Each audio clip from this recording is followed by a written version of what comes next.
Welcome back to our second day of Week 6 here for Phase 2 of HGC Korea.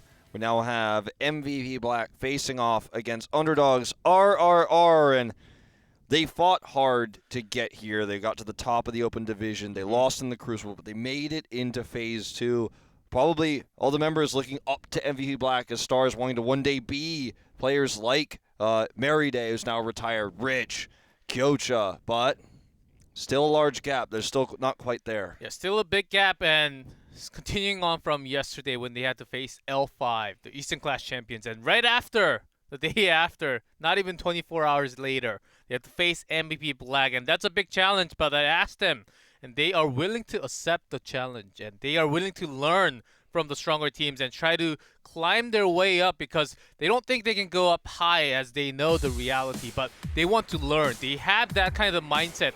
I love those kind of mindsets coming out from the lower teams, and it will take time. It will take a long time, of course, but once they start to find out their own color, find out what they're good at, I think they have a lot more room and time, and they can, if they can have some more time to practice, they can climb up and become kind of like Blossom, what we see in the ladder right now.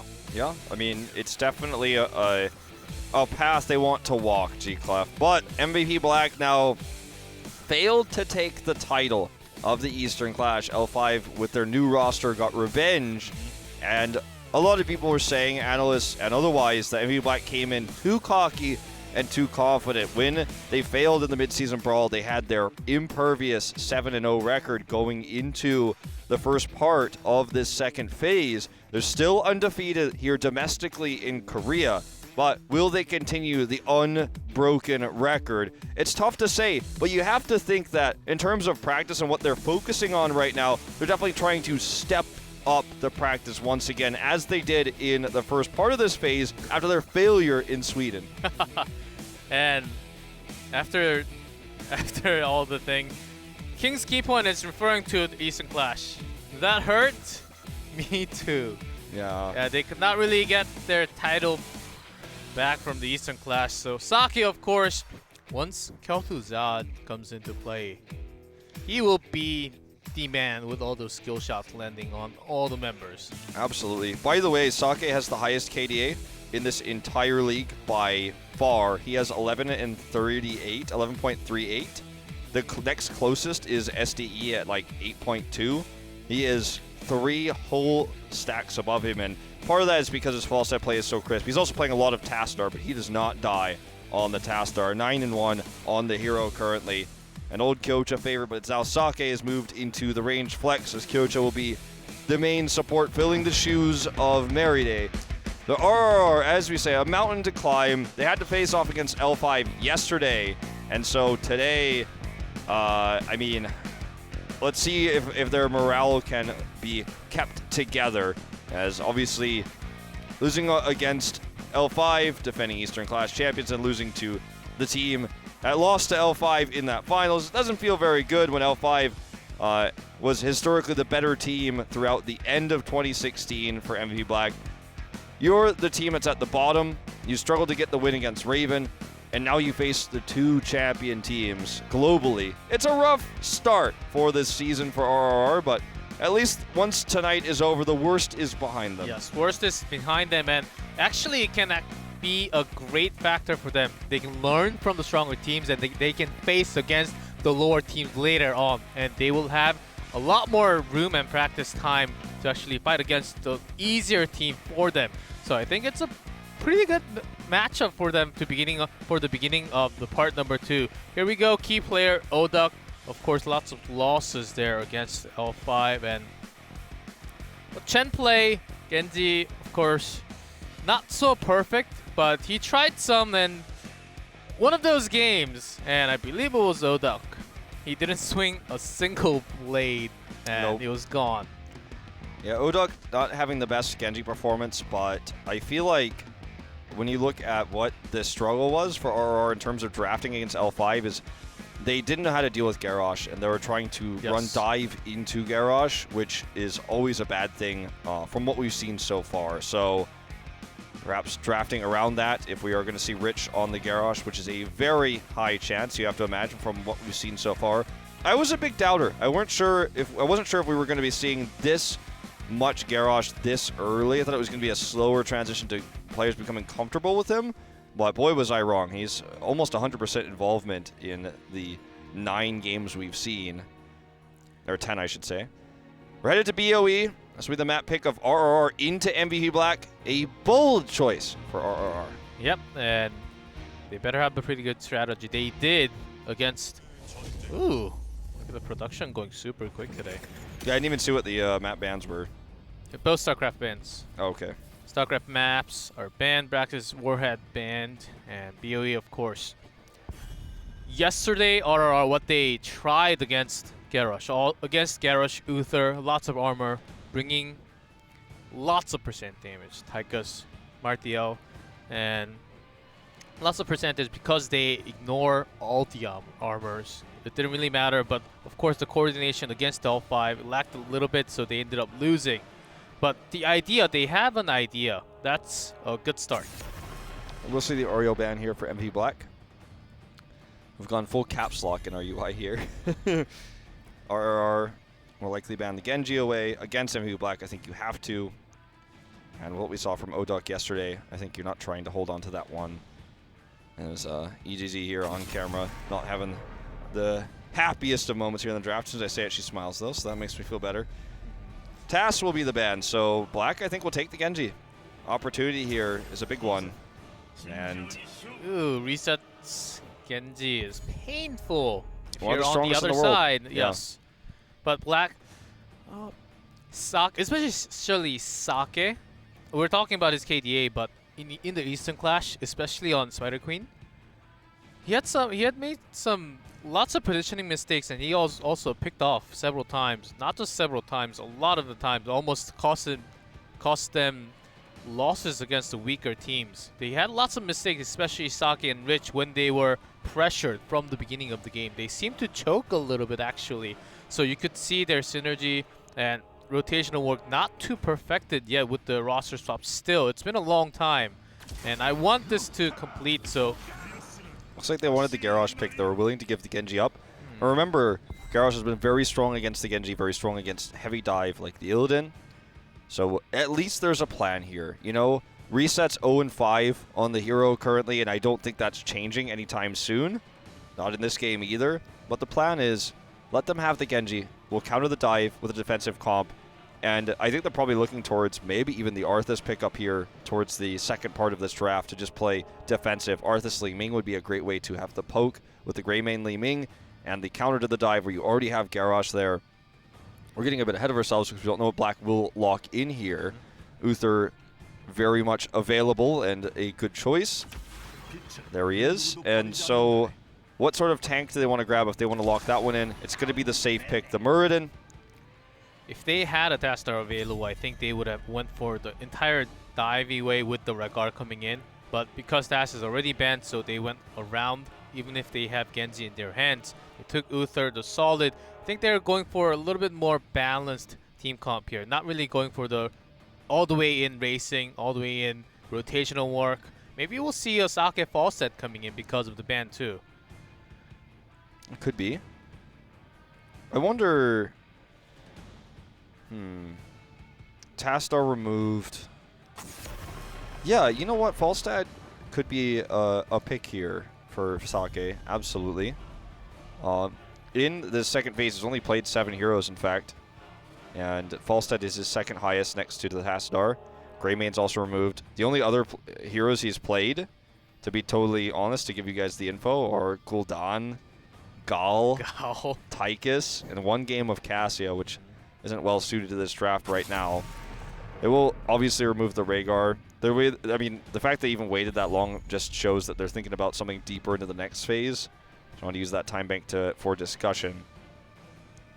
Sake looks to be in a good mood, which is never a good thing if you're an RRR fan. I think if Greymane, against the Greymane, Cassia is okay. But if they bring another divey, especially a melee coming in, then I think Sake's Cassia will come along pretty handy.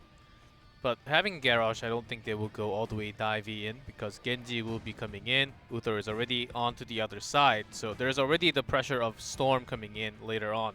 So having that in your mind, Greymane of course will go for the kill, a lot more go for the throw, especially after the 5% nerfs on the bullet, especially for Korea, and we're talking specifically about Korea here. So they need another ranged, or they can still bring in a mage and provide some burst damage. Well, a lot of thinking going into this one. Abathur was banned twice in our previous series, not on this map. We'll be coming in here for Greymane rotations with the Arthas. We already talked about the Arthas being the obvious pick here against the Genji with the Garrosh as well. The anti-dive is very strong. They're going to have so many slows as well with Abathur's Toxic Nest. I think we'll see a Nest build on this one, and I actually really like the direction in which RRR is taking this Garrosh draft, because it does so well against the reset Genji that we will be seeing here. Now for Black. Will they take the Li Ming? They're so famous for taking on this map for the poke to try to move away from that dive. The answer is yes, with Dahaka for split pressure. So Sake, not on the false stab, but possibly on the Dahaka. I thought a higher chance for false stab, especially with Avatar on the other side, but they're going a little bit around with getting Dahaka, maybe looking for a more solid tank, maybe even isolation once Greymane dives in, or depending on the last pick. I think RRR, they are solid, and is Greymane Avatar going to be enough damage with Arthas just coming in with the Tempest on the side, because they need a support here? Maybe some damage support. Karazim, I think, is just so pitiful right now. I think he's 1-6 or 1-7 right now. But they need more damage. I think it's a very good pick, but is it going to work? That's a big problem going against Black tonight. I mean, Rich is going to be on the Dahaka. Sake will play his first game of Li Ming this season. And the Karazim, I think the reason why Karazim has such a weak win rate is because he's not meta right now. He's not strong right now. And if you're stuck with a Karazim, you've probably lost the draft. If you're forced to pick a Karazim, something went wrong. You have no synergy as we head into this one. Sake, not hyped about his Li Ming he's going to be playing as we go into game number 2. We'll see if he can pull it off here with reset on the Genji as we get into game number 1 of Battlefield of Eternity.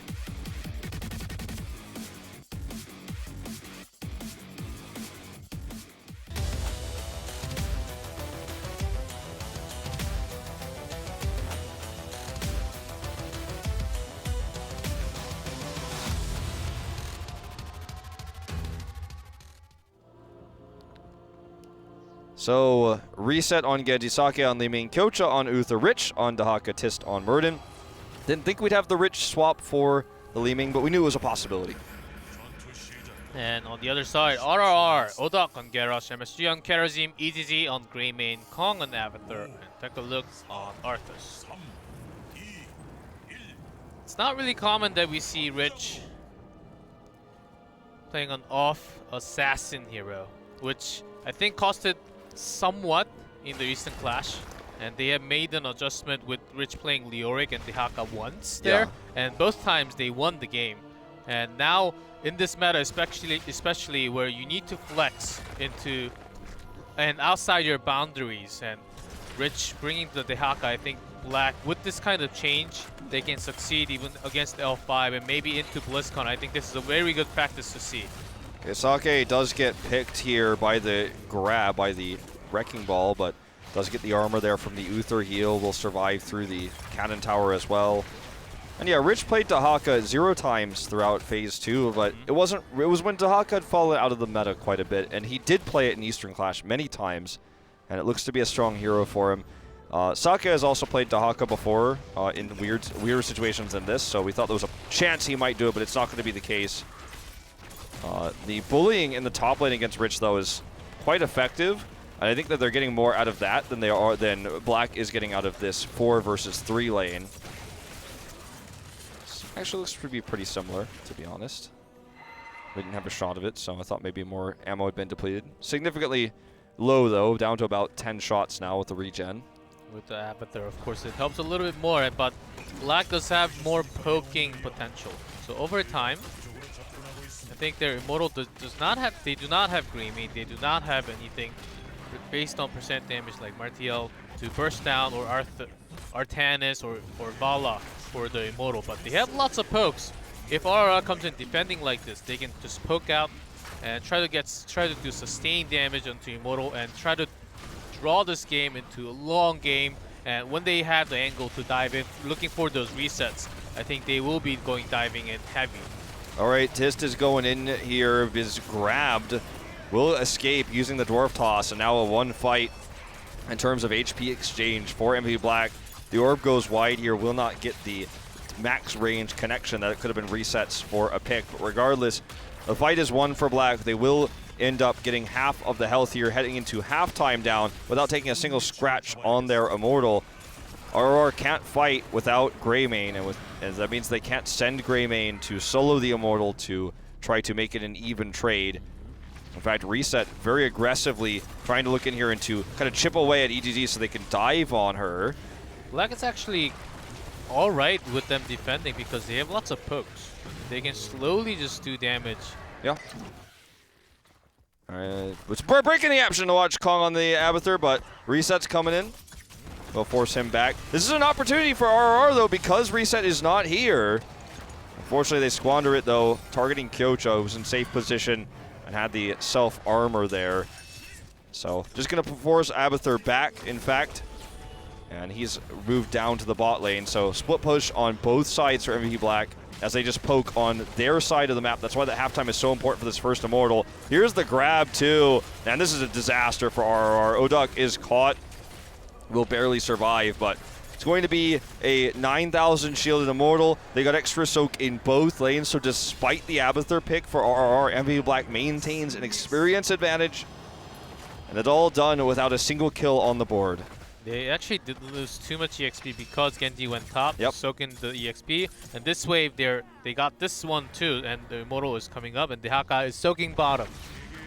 They're making the perfect decisions, and they will be pushing the sport. And RRR, they also had Abathur to soak in EXP. They actually had a longer time to soak.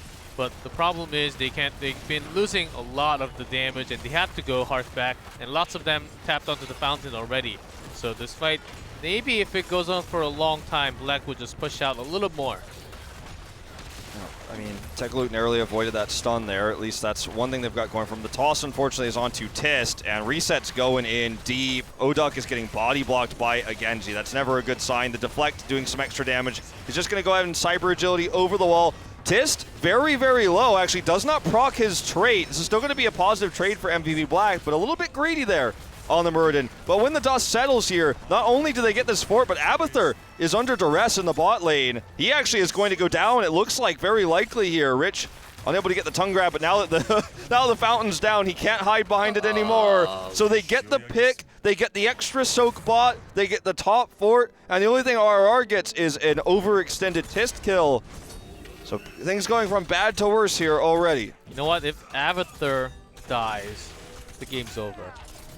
That's how I call Hero League. And of course, top was very busy. He had to defend a lot, but having Dehaka on the bottom, Dehaka, if you leave that creature alone in that lane, he can push the lane pretty hard.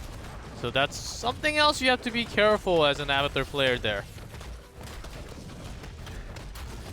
All right, well, the fast clear here for RRR is at least good for them. They have Greymane. They were able to sneak through this one undetected with Rich hearthing home to get his mana back, then heading top. Test yet again the Garrosh target here, which means that, unfortunately, nothing will come of it, as Dehaka is pushed all the way to the top keep wall. Rich is working on that right now. Even against the Abathur Locust and against the, or not Abathur Locust, against the symbiotes that are trying to push him back. And RRR, just all they can do is take these camps, but Black is just eating them up, taking them for free here. As this isn't even a finished cap on the top camp because they don't want to lose this fort. They're going to make the slow rotation down. If they make any mistakes, 10 gets reached. And 10 is still going to be reached for Black first for this next Immortal phase. I mean, you said it earlier, it felt like the game ended when Abathur died. I think we may be at that point here as RRR is just struggling to come back. And this is Black's best map. They have by far the better draft for the map. You're always taking a risk, and it always shocks me when teams do this, where when they have map first choice, pick this map into Black where Black already has the first ban. Why would you ever make that choice? It doesn't pay off here. The game will still continue. This game is not over in terms of there's no possibility of a comeback for RRR. But in order to do it, it might be the greatest comeback that the game has seen in Korea. It's a great map, and RRR had a theme somewhat, but Black, I think, outdrafted. They had more cards, and of course now, I think isolation seals the deal here. Whenever they try to come in and look for the kill, look for the more damage, isolation will be a great tool for Black to just disengage or actually try to get their own pick like that, but fully healthed. Shielded Immortal going down to the fort. It will go to the keep wall too, because that fort was pretty damaged. Yeah. About half health. It's got a decent amount of ammo, you have to think. Yeah, it's already got, what, I don't know how many is on one bar, but a bar and a third of ammo, but it won't matter. It won't matter. The fort will be going down before that ammo. Exactly. The ranged attacks will be here all the way until the keep wall is dead, if Black does this correctly, because they have the 10 advantage. Isolation for Abathur makes this, or sorry, for Dahaka makes this even scarier for RRR. See how many auto attacks EZZ gets off in this fight. She hasn't fired a single one yet. Just trying to hide behind these minions to get cocktail damage done. That's the first shot fired. Also stacking a little bit, one by one. Okay. Takes some time, but these range damage is doing tons of damage. I think they will go all the way into the keep. Look at Genji here. Reset is waiting. Oh, look at Luke's positioning. He's actually going around. And he may be too late when he comes in dive. There's the first kill already. Li Ming gets the reset. Taunt is good here, but look at the Divine Shield. It's better. We'll try to proc his trade. He's going to go down, but look at all the resets coming in for Sake now. This is going to be the full wipe if Oduck turns around for a second. Might not even require him to turn around to get that full wipe. Diving between core and keep. Oduck will just barely survive with all the armor is granted there at that low health. But this is going to be very likely the beginning of the end now for RR. With the pick onto Muradin for Tis losing his life there, they will survive for now. The core lives to see another day. But for how much longer, that is the real question. As Reset is coming in here to look for the pick onto Abathur. Good movements here by Kong, seeing that that was going to be the case. If Black had an Avatar left or a Divine Shield or both, I think they would have went for the core. They are an aggressive team. They will, if they have the chance, if they know the tools and they can use the tools to maximize their benefits. Oh, nicely. Sake is like, I know what's happening, guys. Yeah, he scouts to see if they're in there, finds them. Also, Reset saw them moving through. While they didn't check the bush he was standing in, they could have gotten a free kill on a Reset, but they didn't. So he also saw them coming. Now he's back up to full health. RRR looking for a fight here. Rich says thanks. And there's isolation already. Great palm though connects, and Tish not even having to pop the avatar. Sake is low, he goes down. Maybe lack of damage coming in. Dragon Blade still 20 seconds on left on the cooldown. Divine Shield also was not available. It was 3 seconds on cooldown during that moment. So this is the first one fight for RRR. MVP Black not understanding their heroic economy with very few available for them to use there, even though Rich had the isolation there. They knew they had Avatar available. It was really good targeting by RR on the Sake. And without if the Divine Shield was available, this would have been a totally different fight. He survives, they get the pick, they get the resets, the dominant stacks come in, and he survives, and it's a totally different fight. But with that on 3 seconds cooldown, he doesn't. They were a talent level ahead, and they wanted a Li Ming show, but that palm saved everyone's life for RR. I think that palm changed everything, and Sake went down right after. So Li Ming, we could not see Li Ming show, and Genji gets tossed over. Ooh, that was a close one if Reset could not use that E before the taunt. That was a very good understanding, though, for Reset of the hero and its capabilities. Somehow these catapults got aggro towards the sentry cannon tower there. We'll actually get it killed and give them a little bit more EXP, actually, and give more dive opportunities to Reset. Actually, kind of a blessing in disguise here for MVP Black. So now, how can ROR contest this? Black has positional advantage. Tist is going to deny EDZ positioning. There's the toss onto Tist, actually right into the stun. Very well placed, actually, by Oduck, but he has the Avatar, and look at the Dragon Blade damage coming out. Oh, nice palm. Comes in, there's a shield, but the Dragon Blade is there, and they will be looking for kills. Not any kills, actually, landing on right now. RR does not have the sustain. Kerosene heals a little bit. There's a kill onto Genji. They may be Sake is looking for the kill, but that's not possible right now. They're staying together so well. We're talking about it would be one of the greatest comebacks of Heroes history, and it's feeling more and more possible every fight. But what they accomplish with this is going to be so important. What can they do with the advantages given? They will win this pre-halftime fight. Will take about a 5K lead. They're going to Hearth home immediately, though. They want to take the next fight at full capacity while also dealing with the catapults that are against them. Even if you take a fight like this, there's not a lot you can accomplish when you have to deal with these annoying catapults. This is all Kerosene. It starts from the palm. Genji and Li Ming cannot get those resets, means they are lacking damage. You could see from the health bars of RRR, they are very low, but they cannot catch the kills. They need to catch the kills, get the resets. But MSG, the palms are connecting every single time. If they can do that a few more times, I think they can have a Rich great gets taunted. Ooh, Has to use his burrow. May not be enough because does not have adaptation. Isolation is the choice. Still uses, though, his stacks to get the heals back. Tist is now caught here.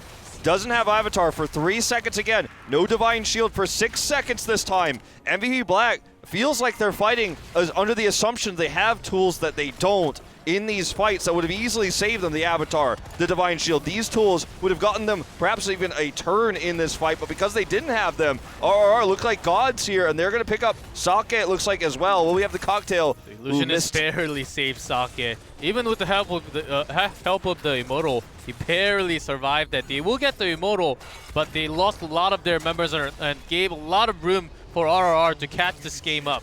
Okay, but still, they lost the Immortal. The Immortal's going to work now directly towards the keep. Catapults are heading towards the core. RRR is going to have to make a tough choice who they send to defend the catapults while the keep is under attack. Looks like they're going to send nearly everybody, which will allow this Immortal to get some free range shots off. Catapults will be cleared very quickly. Tist has respawned. They're heading all top now for the 5-man push. They have great poke with Li Ming. As you can see here, Disintegrate is going to help. Ooh, Arthur's going back already, and Genji spotted that too. So Morden is on the check, just in case Arthur comes back to the back line. See the positioning of Batiste on the side, and Genji's still staying there for a long time. Clone is used already here for Kong. He's doing very little with it. Very early in the fight, was completely stunned out here. Tekaluk is going to get taken out. Does pop his Army of the Dead to try to survive. Kyocha will go down, but it doesn't matter. He's Uther. He's going to get the heals. Another great palm. The palms we are seeing today have been incredible, but it's not going to be enough to win them the fight. Arthas comes in despite being scouted. The clone is used early. Black deals with both of these things well, gets the first pick there to get the reset, and that will be game over. The Immortal still fairly healthy here, and the core is going to go down. So MVP Black with a struggle in some of those team fights, but better awareness on objectives, better utilization of their heroes, and the poke will take game number 1 on Battlefield of Eternity. They have a lot more experience, I gotta say. And they used that well to bring the game back, but the momentum was actually swinging towards RRR. I gotta say, MSG's palm was very, very impressive, and their drafting skill, it started from the drafting skill, picking up Kerosene to nullify all the resets from happening. It was possible for the last 2 team fights, but at the very end, Tekaluki overextended a little bit without knowing that Genji was hiding in the bush right below him. He was trying to make a move, but he was spotted from the beginning, actually got caught off, and he couldn't really tank for the team. For the last team fight, it wasn't really a team fight at the end.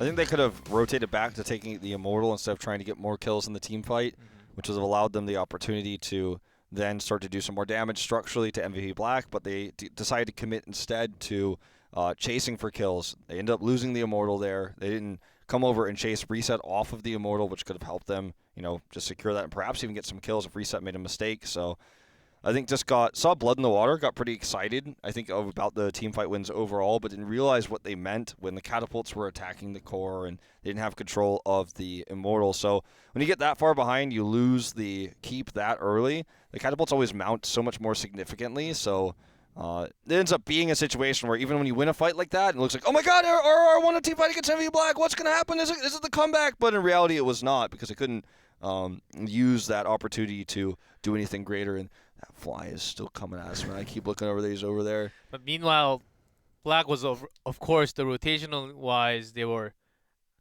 getting out. They were just on top of things. But they lost a lot of those team fights, and I'm pretty sure they were diving in because they had the confidence. It seemed like they were going to win because they had the talent lead, because they had more damage, but it was all nullified, canceled by those pumps. MSG was very improved, I gotta say, on the support end. There's a role swap. It has not been so many times No. that MSG played as a support. Already pretty impressed with his play tonight. And game number 2, Lag will be going to Dragonshire, and I think RRR will be tested on this map with their rotation